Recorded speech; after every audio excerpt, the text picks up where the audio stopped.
Welcome to the UK Medical Freedom Alliance. We are the most recognised and respected organisation campaigning for your right to informed consent, bodily autonomy and medical choice. We are the voice of ethical medicine.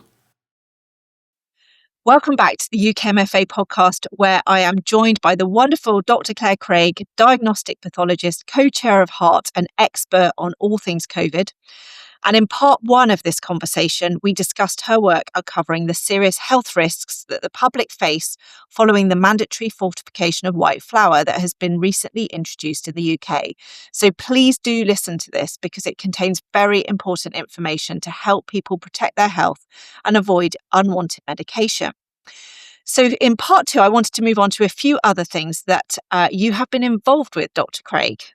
So firstly, I've seen you on a lot of social media on the Irish Covid-dissident doctors that are facing fitness to practice hearings in Ireland as we speak. And I think it was about a week or two ago, you went over to Dublin in person to give expert testimony in support of one of the doctors, Dr. Billy Ralph, in his Irish Medical Council FTP hearing. So can you tell us just a bit about his case, your experience in testimony at the hearing, and what's going on out there? Because it feels like things are hotting up.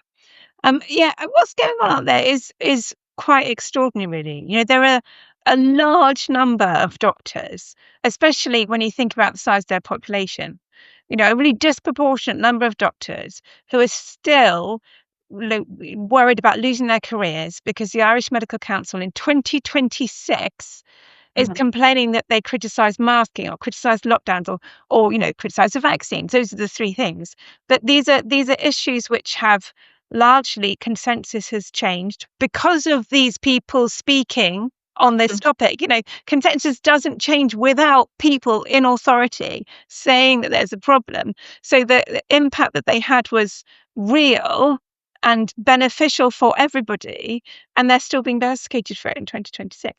So what is it? When I actually went there in person, the impression I got was that there was an amazing level of ignorance, which you do still see these pockets of people who haven't engaged with any of these topics and just believe everything they were told in 2020, 2021 because they've got busy lives and they've been doing other things. And who, when you explain it to them, they do take it on board. But it's a kind of big shift from where they are.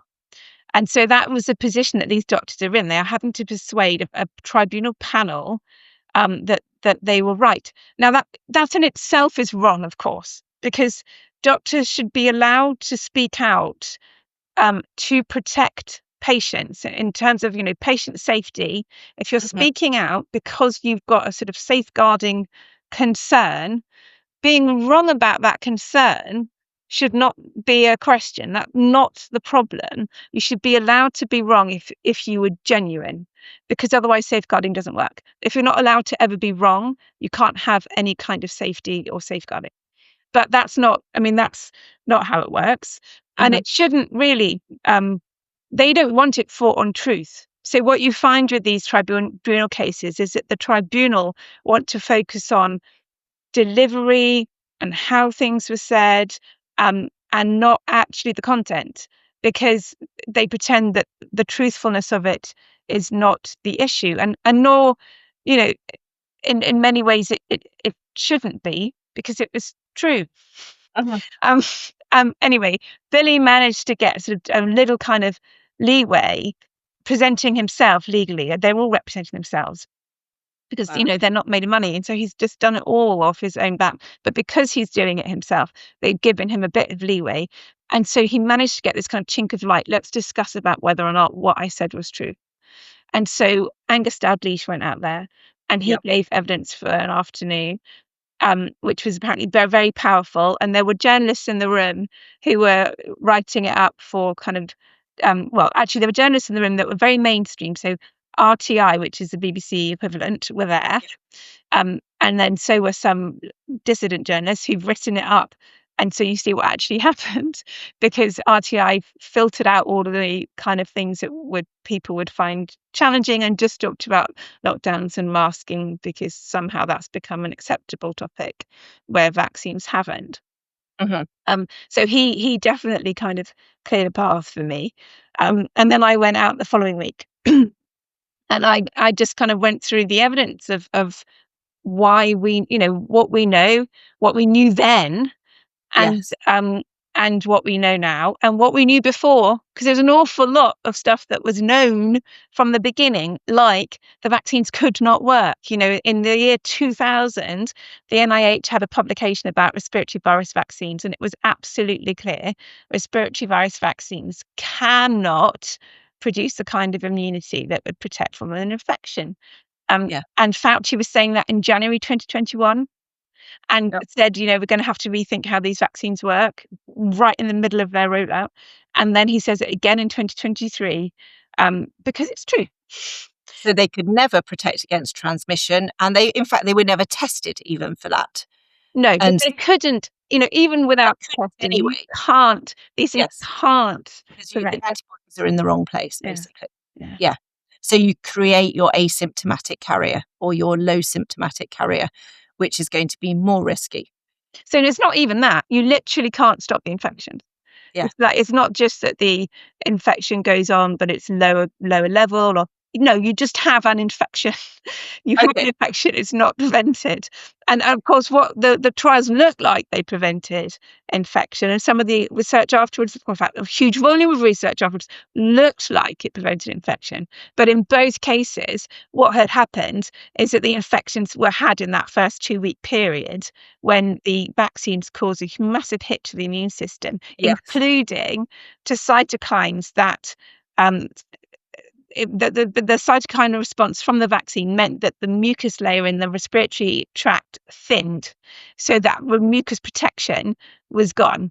So there were multiple reasons why you would think the vaccine would increase the risk, and it did increase the risk. And so the people who are susceptible, which was only ever a fraction of the population, got their infections early. And so after that 2-week period, you've either been infected and you're dead, you've been infected and you're now immune, or you weren't susceptible to that variant. So if you measure after that period, the unvaccinated are still on their, gentle curve down, because they haven't changed when they were infected, and the vaccinated look protected, but it's all a statistical illusion. Brilliant. And you were able to actually share that with the who actually judges on, have you got a panel? Are they doctors? Are they scientists? What's their qualification? So it's very much like the GMC, in that you have one doctor, so there's a GP on the panel, and then there's a lay representative who's there to represent patients, and then you have another lay member who normally has some kind of legal training or something, a lot regulatory training. But on their panel, as you would also have in the GMC, there's a fourth person sort of sat at the top table, as it were, and that fourth person is a legal expert who is there to ensure the processes are right, and to give advice to the three of them about legal issues. So they're not lawyers, but there is a lawyer present. She's not making the decision, but she advises them on it. So yeah, that was the setup.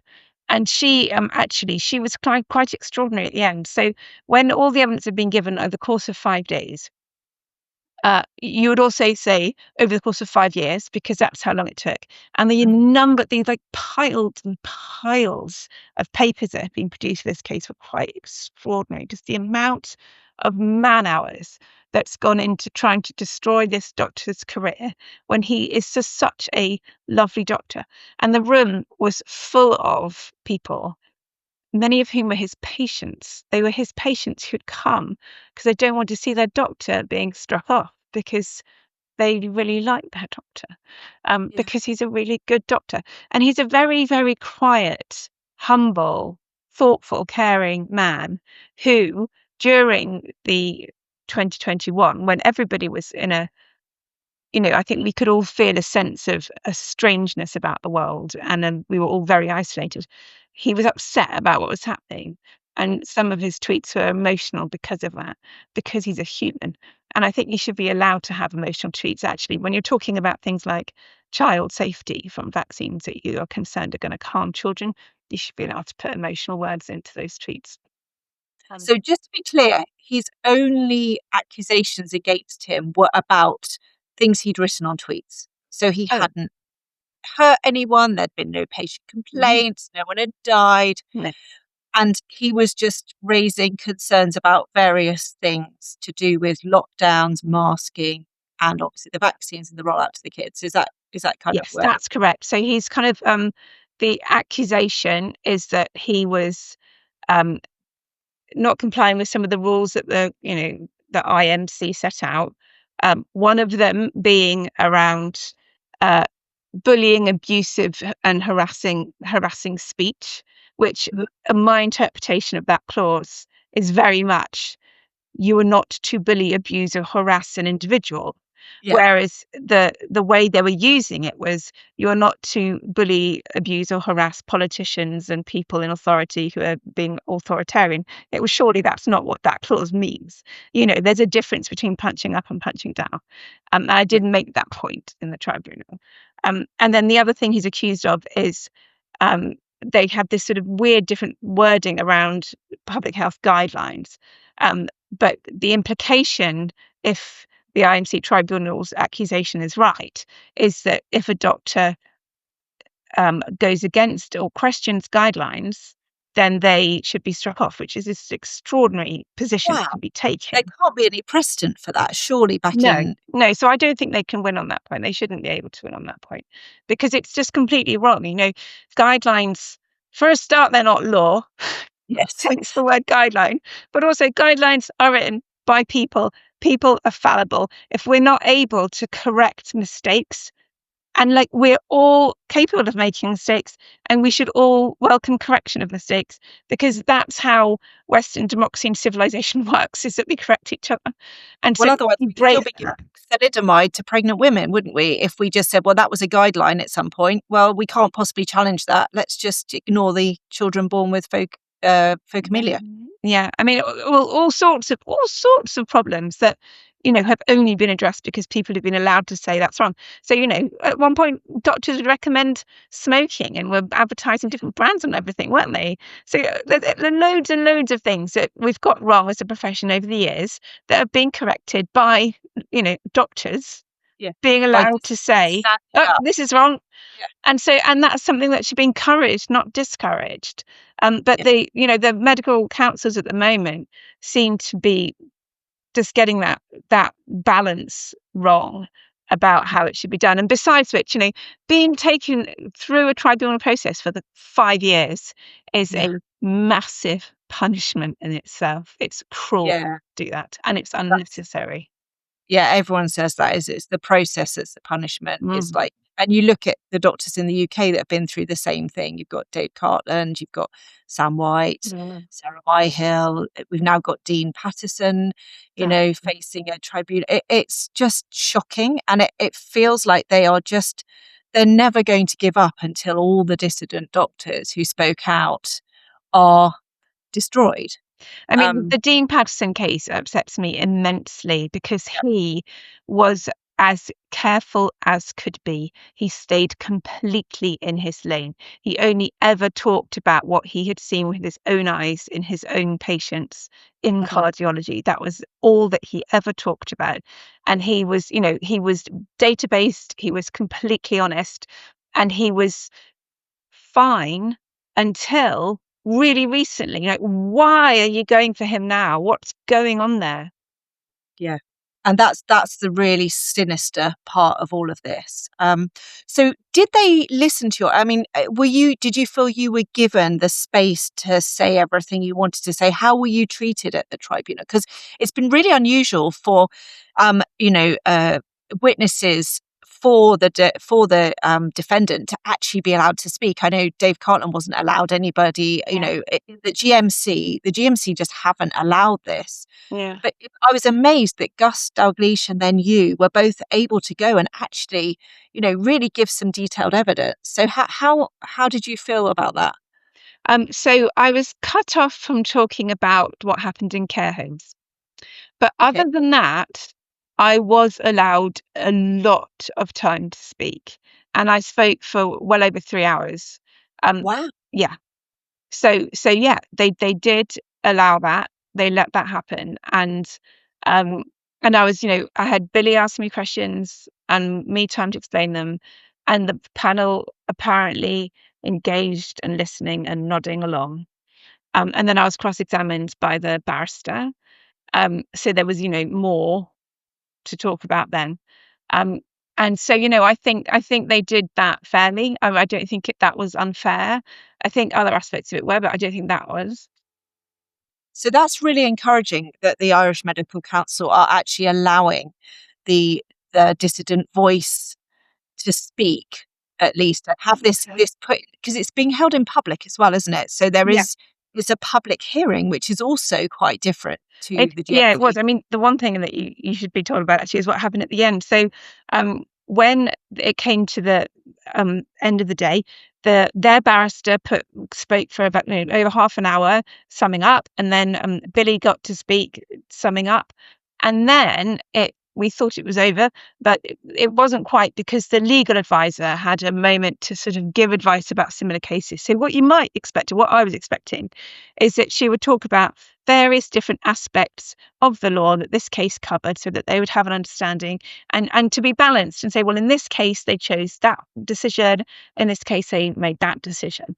What she chose to talk about were 8 different cases. One of them was similar in a way, which was Mohammed Adil, who was struck off in the UK. So that he was talking about COVID in 2020 and saying it was deliberate and a hoax, and got struck off. Um, then they had vets, teachers, actuaries, like none of the other doctors. And the examples that were given were of theft and sex abuse and child abuse. Like, this is really, really offensive now that you're comparing what he's done to these crimes. And then in every single example she gave, the professional was struck off. Like, hang on a minute, you haven't given one example. Like, say, my case, which was a lot of overlap with Billy's, where, I also spoke on Twitter at that time on those topics, saying the same things. And I was not struck off. Well, how about giving that example?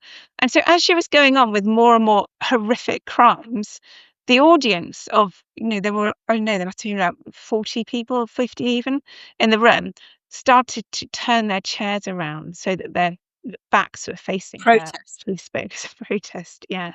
And then at one point, one of his patients, a farmer from rural Ireland, stood up and just shouted at her, said, stop, this is offensive, you can't do this, and just had it out with her. And he, afterwards, I spoke to him and he said, I'm sorry I did that. So I'm not so sure I'm sorry you did it. Well, I think the truth needs to come out, doesn't it? So, when do we hear the outcome of that case, and are you hopeful about it? So it's going to be, I think it was either the 5th or the 7th. I think it's the 5th of June, so this week. Okay. And I really don't know. I don't know, because the cases that they've heard so far have not gone well. Marcus de Brun, his case was finished before Billy's, but he hasn't yet heard their final judgment. So these 2 cases, and actually there's another GP, is it Dr. McCormick? There's those all three. McConville or something? McConville, that's right, yeah. So all 3 of those are going to be heard around about the same time. And then Jerry Waters was there supporting, wasn't he? Yes, I think his case is now going on. Is Mick McConville's case now? Yeah. So I'm really interested also that this is happening kind of back to back, that all these doctors are being tried at the same time. It feels different to the way the GMC have been running things. Yes, it is different, and different to, so the GMC, I think, is a bit more. I mean, I can't believe I'm defending them, but they seem to be a lot more in line with how other countries have done it. That they people were pulled over the coals, they weren't in huge numbers, and it was all over. It's been all over for some time, apart from Dean Patterson. Yeah. But in Ireland, they just went for them all at once, and it's happening now. And I just find it really odd that, I mean, in some ways it's good for the doctors because there's plenty of time to gather the evidence to say that what we said was true. And it matters that you speak the truth. You should be. The truth can never be a harmful thing. And do you think the mainstream media are getting interested? I mean, the fact that so many doctors are being tried at the same time could be, they could shoot themselves in the foot, the Irish Medical Council, because it really raises the profile. I mean, do you think we could get a breakthrough in Ireland against the regulatory censorship? I just don't know. I don't know. And I kind of, when you're sort of, I know Ireland's not far from us culturally or geographically, but I just don't quite have a feel for how much there is that sort of protection of government and how much the media do speak and how much people really know, especially when you're in an environment like that where there's an unusual group of people in that room. So it's really, really hard to tell. And but the RT have reported on it. The BBC have not reported on these cases particularly, apart from, because, if somebody has been struck off, they'll like to make a song dance about that, but they wouldn't report on it during their discussions, but they have been. So, and there's something of feeling about Ireland that it's a more community-based population, so people do talk more and have more sense of what's going on from a bottom-up perspective than perhaps we do. I don't know. And maybe their GPs are more their local GP, because I think in the UK now, you don't really have your own doctor anymore. You don't have your own family doctor in the same sense of continuity and loyalty that patients would have. When I was growing up, I had the same doctor all through my childhood, and we knew him. So then you would be really up in arms if he was facing this sort of tribunal. But now there is no individualized care, is there? I think that's more the model that we're getting to, and I wonder if Ireland maybe aren't quite there yet. So Billy is Billy's a rural GP. He's a single practice doctor. He's been there for 25 years or something, and his patients all know him really well, and vice versa. So he is that sort of old school doctor. But this is such a massive issue. I mean, this is such a massive threat to ethical medicine, because the use of the regulators to basically censor and silence doctors who are trying to practice that doctor-patient relationship, ethical medicine, raising safety concerns, not just following protocols and narratives blindly.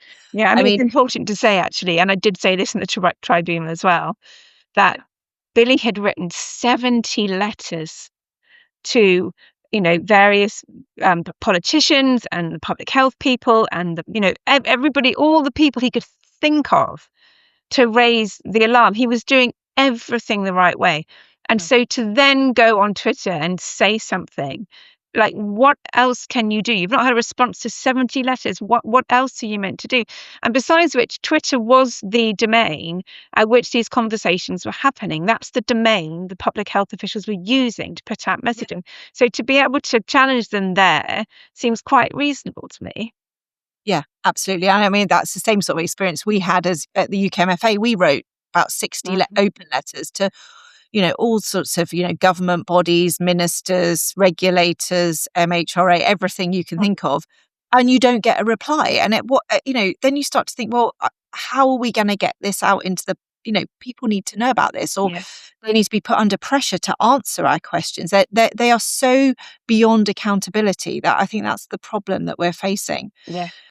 Visit our website to get immediate access to our media and presentations, our campaigns, our podcast, our Substack, legal help with support, and our open letters. The address is ukmedfreedom.org. That's ukmedfreedom.org. You can sign up there to receive our newsletter, so you're notified then of our new campaigns, our open letters and calls to action, and any other important updates. Oh, by the way, you can donate there too. And segueing from that into the COVID inquiry, which I also saw you did a brilliant article on this week on, because you may have noticed we've been looking at Module 4. I've read through the whole of the report, and I've been up in arms about the way that the Baroness Hallett has presented her findings and her statement. And I saw that you and Ros Jones have written a letter of complaint to the Office of Statistics Regulation about some of the fantastical claims that Baroness Hallett made. So she stated in her report, and that this literally made my blood boil. Analysis of data from the World Health Organization estimated that by March 2023, the lives of around 475,000 people aged 25 or older had been saved as a result of COVID-19 vaccinations in England and Scotland. In Wales, the number of lives saved was estimated to be about 7,000 by June 2022. And you have picked up and run with that. Thank you very much. Why do you take issue with that statement? And tell us about the dialogue you've had with the Office of Statistical Regulation. So I take issue with that statement because nobody's lives were saved. I have done the research very, very thoroughly. I've got my book that covers all of that research to say, as I was saying earlier to you, that, the infections were just had earlier. So the infection difference was an illusion. And when you look at the amount of virus like in wastewater and compare it with the lives lost, there is no point where it deviates. Ergo, nobody's lives were saved. But we do know that these vaccines, when given multiple times, if you had 3 mRNAs without having had an infection or an AstraZeneca at any point, then your immune system gets harmed and you're more likely to get an infection and get sick and die. So, actually, the truth is the opposite to what she's saying. So that's one reason I take it. The other reason that I hooked onto that number was because if you remember in module 2, she made a claim that lockdowns would have saved 23,000 more lives if they'd happened earlier. But she was also sticking to this kind of 500,000 lives saved from lockdown type idea. And people challenged that through the Office of Statistics Regulation, and that got into mainstream media that she had her wrist slapped for saying that. I don't think there's been a correction, but nevertheless, there was an acknowledgement that you shouldn't just pick a number out of thin air like that, which effectively it was. It's a fantasy model. It's a model based on the idea that 85% of people would have been infected in the first wave of a winter respiratory virus, which would have had to peak in July for that to be true. And that was never going to happen. It could never have happened. And yet that fantasy idea still continues. So that having seen somebody else complain about 500,000 lives saved before and it having an impact, I thought, well, look, here's another 500,000. What's the difference? I mean, the difference is it's the vaccine, but it was like, well, let's write the equivalent letter. So Ros and I wrote the letter to them to say, last time you made a point about modelling, they're doing it again. You told them not to, and they're doing it again. What are you going to do this time? And the response we got, I wasn't happy with, frankly. So they said, this is different to last time. And they said it was different because they had put in a clause to explain the modelling and that it was an estimate. And they quoted the clause in the response. Now, that clause is not anywhere in the massive Module 4 report. They claimed it was in an accompanying expert report. I have been totally unable to find this accompanying expert report. So to suggest that you can throw out 500,000 lives saved, and that's okay, because of some Weasley words in a report that you can't find is not an acceptable reason. So the situation we've got is that the Office for Statistics Regulation are quite happy to criticise modelling if it's about lockdowns, but when it's about vaccines, nobody can criticise the vaccines, not even the Office of Statistics Regulation. They have one rule for, reality and another rule for vaccine.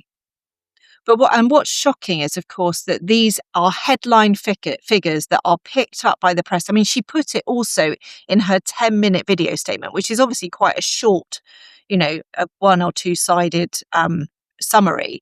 And she put that in there, which is what all the press run with the next day. And it is then accepted as a fact. And she's not going, oh, well, obviously this is computer modelling and these were our assumptions. And actually, I mean, just from a lay person, I'm not a data person, but I'm looking at that saying that cannot be possible. And I looked at the population of England and Scotland, which is 68 million, and worked out that if they assume that 100% of people were going to be infected after the vaccines have been rolled out, because obviously beforehand, the vaccines can't save anyone anyway.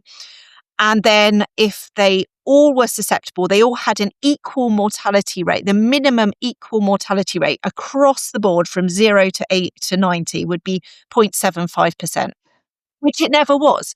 But then also, I looked at those two figures and was like, well, how come 475,000 people were saved in England and Scotland, but in Wales, which has a population of, I think, 3 or 4 million, it's only 7,000. And I worked out the stats again, just based on that.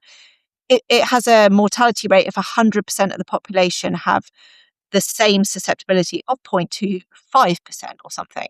So it's like, those numbers don't even have a continuity of assumptions. So it's obviously nonsense, because by the time the vaccines were rolled out, you'd already had a wave and loads of people are immune by then. So they're not going to die anyway. Yeah. So the only chance there really was to save any lives was between first doses, which, for most people was by April, May, June of 2021. And when Omicron arrived in December, that's the only time you've actually got a chance to save lives. Yeah. So anyway, I just think they're treating us with contempt, that they would even dare to put such a ridiculous number. I nearly fell off my chair when I first read it. I was like, they can't possibly think anyone is going to believe that. Even to claim a tenth of that, 47,000, would be a stretch. But 500,000 people in the UK saved. That's bonkers. You're right. It is utterly bonkers. And the thing is that when bonkers numbers get repeated again and again and again and again, it becomes like a reflex, and people repeat them without engaging their brains at all. And that's it. It's not I don't know. It's not really a belief, is it? It's something even more inherent. There's something about it that just it's some sort of like, but what I found really encouraging was, and I don't know if you've talked to them, Professors Carl Hennigan and Tom Jefferson there was a big article in the Telegraph yesterday, because they have also complained to the OSR about these misleading use of questionable modelling data, this vaccine data, but also I think they were involved in the complaint about the Module 2 data, weren't they? Are you in contact with them? In principle, we're sort of friends, but I haven't talked to them about this at all. So I was also really encouraged to see the Telegraph saying that, but I presume they're going to get a response much like ours. It'd be interesting if they don't. Yeah, but the Telegraph needs to really push this now. And actually demand because it is so, even to a layperson, it is obvious that is an absolutely absurd number to claim. It's not even within the realms of possibility for anyone who had their eyes wide open. I know. And you're so right about the Welsh thing. I hadn't really clocked that until you said the numbers in that sentence carefully and slowly earlier. I thought, that's not right, is it? It doesn't make sense. Yeah. So just before we move on to last things, what was your reaction to the Module 4 video and report generally? What's your sort of feeling about it? So I wasn't expecting it to be anything much more than it was. But there was a lot of, at the time we did that press conference, the People's Vaccine Inquiry press conference, where we talked about all the things that weren't said, and obviously what was said, but there was a lot that wasn't covered at all. So it was never going to be in the report, and and there was a lot of insensitive handling of very important topics. I remember Charlotte Crichton being shut down when she was talking about the trial results in terms of the process 1 and process 2 type issues, and people not having been trialed on a drug given to the public. And she was shut down, saying we're not going to talk about individual cases, when she wasn't talking about individual cases. And when it's about the virus, loads of individual cases do get talked about. So to be honest, I have not gotten into it in the detail that you have. So I would encourage people to listen to what you've got to say about it over what I do. And I think what was really notable, and you sort of picked up on it, is that the individual vaccine injured and bereaved voices are just not in there. And it was very deliberate that Baroness Hallett states in the report, we couldn't possibly do anything more than look at systems and processes. We're not here to judge the safety or risk profile of any of these vaccines individually, or adjudicate whether any cases have actually been caused, injury or death. It's so cowardly, isn't it? What a cop out. Absolutely. And you think, well, if you really think it's rare, which is what they said so many times, rare, very rare, extremely rare, then there can't be that many to engage with. So why don't you engage with them? Exactly. And So and of really course the UKCV family have got a book out now, the fallout from the rollout. So yes. those stories that weren't heard are in print for prosperity. Yeah, it's very important that we support them, because all that money is going to actually fund like help, treatment, support for the vaccine injured and bereaved, because they're just getting nothing. So before we wrap up, I just want to hear your thoughts on the various so-called viral threats that are currently being peddled by the WHO media, attempting, and I don't think very successfully, to ramp up fear in the public of another pandemic, and probably also trying to create a demand for new mRNA vaccines for pharma to profit from. So I saw your recent HART Substack analysis of the hantavirus cruise ship pantomime that's been playing out over the last few weeks, and you've debunked many of the claims that are made by public health and media. So do you want to share just your main conclusions about that story? Yeah. Are we going to die of the plague? Right. So hantavirus is easy. Hantavirus is spread by rats. You have to be exposed to a rat. That's what all the evidence says when you look at it in a proper way. That's what all the review evidence says. But there was this one or two papers that claimed human to human transmission, and they were claiming it on the back of, essentially, when you've got sickly rats, those rats are in a geography, they're in a particular town or in a village. And so people who end up sick have had contact with one another over the course of 4 months, which is what they were measuring it over. So you can create these little contact chains, and well, they met them then, and they met them then, and it all looks like it takes 48 days before incubation. It's a ridiculous, illogical thing to do, and they never stop to say, well, what would it look like if it was all rats? Now, what is actually kind of wonderful about this outbreak? Obviously, people died, and that's really sad and awful. I'm not disrespecting what happened, but this has been conclusive that it was rats, because the only people who've been sick were on that boat, and they must have been exposed to a rat. There's not a single instance of anybody that wasn't on the boat being sick. And that's why that is now completely over, because it was only ever about rats.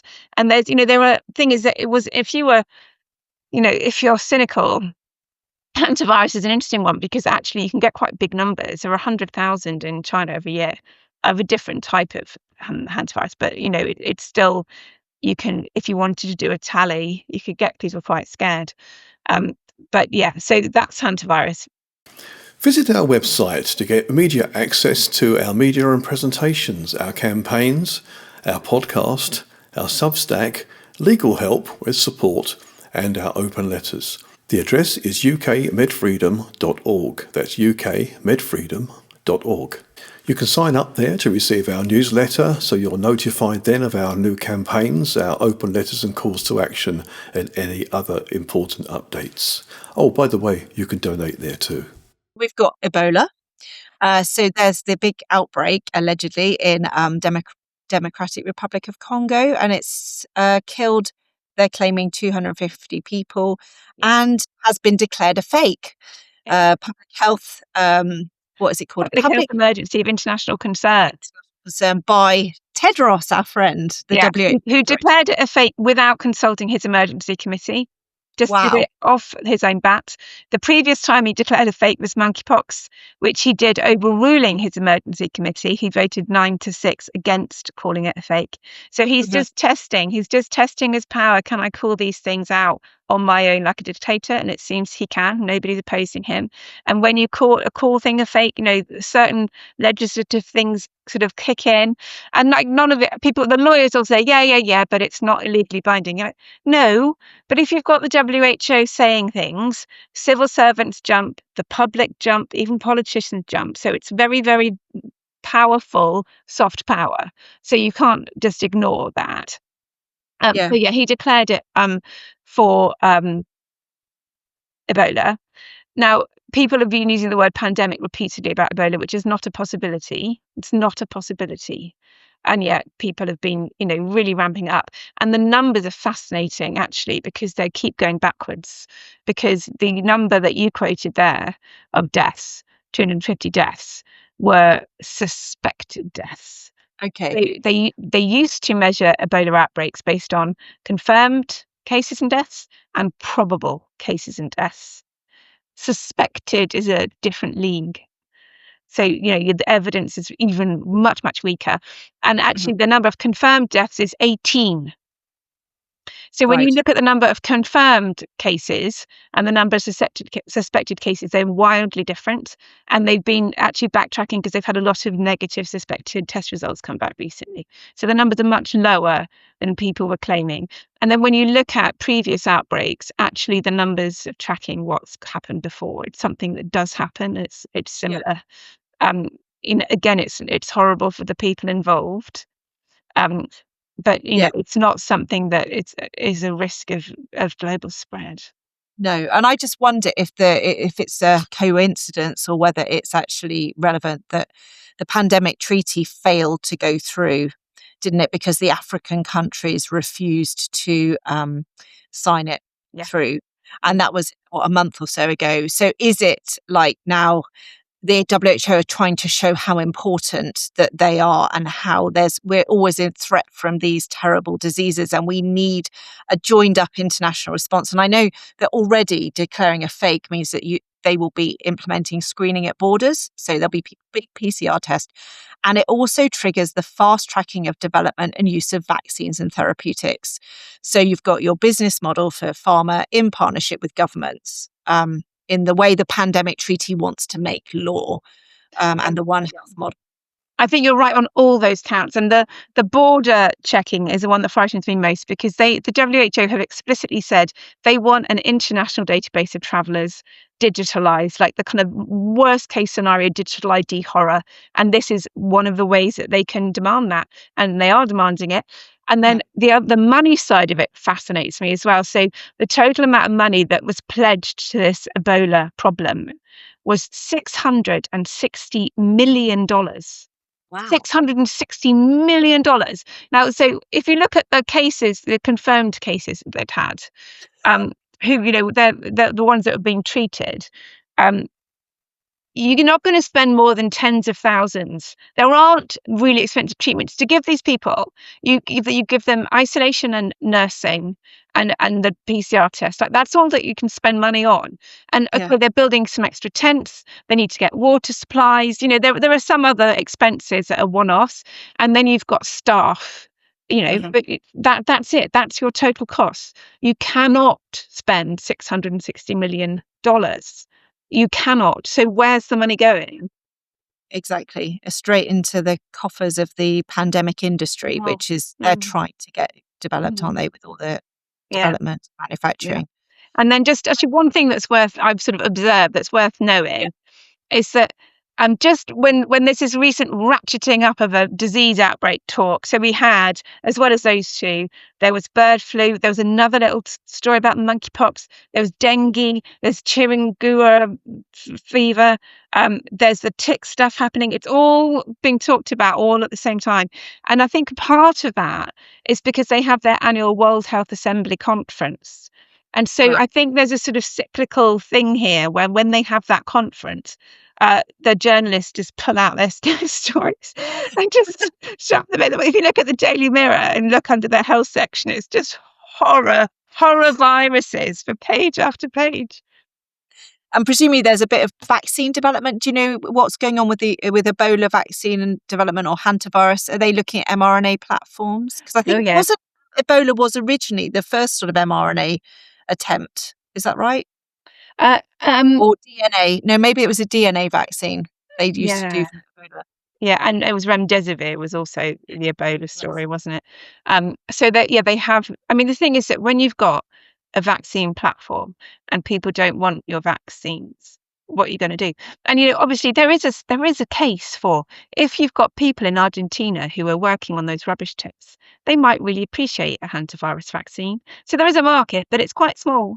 Yes, not going to make them a lot of money. Okay, brilliant. Well, we're coming into a close because I think we've been chatting for ages. But before we wrap up, is there anything else that you're working on that you wanted to talk about at all? I mean, there's a lot I'm working on actually, but it's like not ready quite yet for public consumption.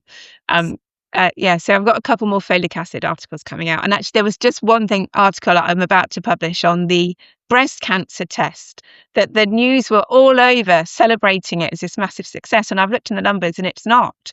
So I'll just quickly, women with this particular kind of breast cancer who they were looking at in the trial who would be given chemotherapy.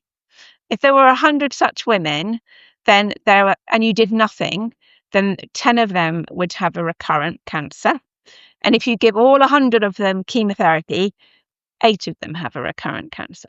So there's potential for 2 women's recurrences to be prevented if you give chemotherapy. Now, obviously, it's really hard for women. You're like, well, 98% chance I'm not going to benefit at all, but 2% chance of something that's life-threatening. What do you do?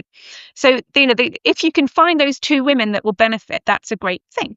So they did this trial with this new genetic test, and they said, well, we've got to treat the ones we think are going to recur because that would be unethical. So they treated 32% of them with chemo, regardless of the answer of the test.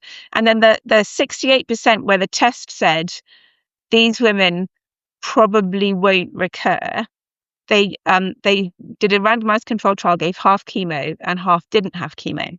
Mm-hmm. So the test was good at predicting who would recur, but it was not good at predicting those 2 women who needed chemotherapy because one of them didn't get chemotherapy and died, or rather had a recurrence. So, it failed. The test completely failed. And yet everybody's talking about how wonderful it's going to be because it will stop women having chemotherapy. You think, well, if you are prepared to have a 1% difference in your recurrence rate, because if it was 1.2% difference it was in this group, and you say, well, it's okay, it's near enough, we just don't give them any chemotherapy. Well, you could say that for all 100, actually. You could say, well, let's not give any of you chemotherapy because the difference is only 2%. 1.2, 2%, what's the difference? Why would you go through all that toxicity for a 2% benefit? So it's kind of interesting that it's being hailed as some massive boon, and it's also being hailed as a huge medical breakthrough when actually the story is we've massively over-medicated people, haven't we? And I think this is where they're going, isn't it? The cancer is also the big cash cow, because all I'm seeing in the newspaper is lots of screening stuff they're talking about. They're trying to push prostate screening. Then they're trying to get all these drugs for multi-cancer. So this seems to be, I think, the next after vaccines is going to be the big thing to try to make money on. And we need to watch our backs on this. Yeah. So where can we find and support all the amazing work you're doing? So my book is on Amazon and I'm on Twitter at Clare Craig Path. I'm on Substack, Dr Clare Craig, but mostly I write on the HART Substack, which is also our website, which is heartgroup.org. Brilliant. Well, thank you so much, Dr Clare Craig, for joining us today for such a fascinating and wide-ranging discussion. And thank you for the incredible work you've done tirelessly, courageously, and for no reward for the last 6 years or more. You're truly a hero to so many of us, and you are definitely on the right side of history. And I feel really blessed to be your colleague and friend, and I've learned so much from you over the years. And I just look forward to having you back on here soon to have another conversation about whatever craziness they throw at us next. Thank you so much, Liz. And I will throw all of that straight back to you to say the same. Thank you. Thanks, Claire. Great to see you. Take care. I think this is a great time to remind you that when you get to the end of the video, if you're watching it on YouTube, you will find 2 links to further videos, which I'm sure you will find fascinating. And it's also a great time to remind you to click follow and like and subscribe so you're alerted when our new videos are published. The UK Medical Freedom Alliance is very proud to have our content in various places, including Substack, Rumble, YouTube, Odyssey, and of course our audio channels at Apple and Spotify. If you prefer social media as well as Substack, you can find us on Telegram, Facebook, and of course X.